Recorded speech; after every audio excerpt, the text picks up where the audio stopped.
Bapak Ibu yang saya muliakan, ini kita akan terus akan terus kita lakukan upaya-upaya. Yang penting kita ini bersinergi, satu kesatuan. Tidak ada kelompok A, kelompok B, kelompok C.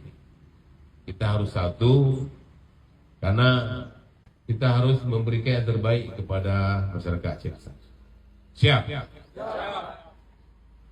Ini ke depan akan ada satu spam regional, yaitu di Lepung.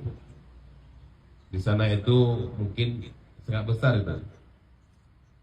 Itu 400 liter per detik, sangat besar.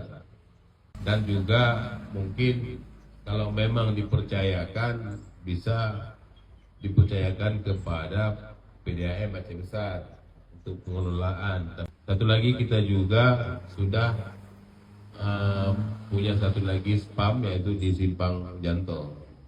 Itu 40 liter per detik, ya. Itu untuk 2 kecamatan. Itu mungkin masuk di bawah kita sekarang.